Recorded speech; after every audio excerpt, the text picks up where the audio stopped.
അതെ രജനി, മാറും. നമുക്കിനി നമ്മളെ കേൾക്കാൻ ആരും ഇല്ലെന്ന് വിചാരിക്കുക. ഞാനൊരു സൊല്യൂഷൻ പറഞ്ഞു തരട്ടെ. നിങ്ങൾ തനിച്ച് എവിടെയെങ്കിലും ഇരിക്കുക. എന്നിട്ട് നിങ്ങളുടെ മനസ്സിൽ നിങ്ങളെ കേൾക്കാൻ ഒരാളുണ്ട് എന്ന് സങ്കല്പിക്കുക. അത് ദൈവമായിരിക്കാം, അല്ല വേറെ ആരെങ്കിലുമൊക്കെ ആയിരിക്കാം.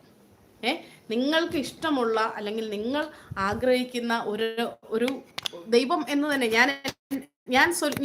എന്നെ കേൾക്കാൻ ആളില്ലാതിരുന്നപ്പോൾ ഞാൻ പരീക്ഷിച്ച ഒരു മാർഗമാണ് ഞാൻ പറഞ്ഞു തരുന്നത്. എന്നെ കേൾക്കാൻ ആരുമില്ല. അപ്പം ഞാൻ എവിടെയെങ്കിലും ഇരുട്ടത്ത് മാറി ഒരു സൈഡിൽ ഇങ്ങനെ സൈലൻ്റ് ആയിട്ട് എവിടെയെങ്കിലും പോയിരിക്കും.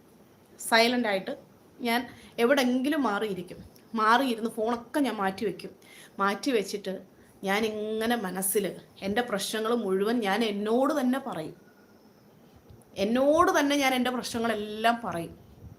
എന്നിട്ട് എൻ്റെ പ്രശ്നങ്ങൾ ഞാൻ വിശ്വസിക്കുന്ന ഒരു യൂണിവേഴ്സൽ പവർ ആയിരിക്കാം, അല്ലെങ്കിൽ ദൈവമായിരിക്കാം, വോട്ടെവർ. ഞാൻ അതിനോട് പറയാണ്, ഞാൻ എങ്ങനെ ഇത് സോൾവ് ചെയ്യും, എനിക്കൊരു വഴി കാണിച്ചു തായോ. ഞാനിതിങ്ങനെ നിരന്തരം പറയും. അപ്പം നിരന്തരം പറയുമ്പോൾ മനസ്സിൽ നമുക്കൊരു സൊല്യൂഷൻ കിട്ടും. ഇന്നതുപോലെ ഒന്ന് ചെയ്താലോ, അതൊരു 3 തവണ ആ സൊല്യൂഷൻ, ആ സജഷൻ 3 തവണ നമുക്കുള്ളിൽ വന്നാൽ വി മസ്റ്റ് അക്സെപ്റ്റ് ഇറ്റ്.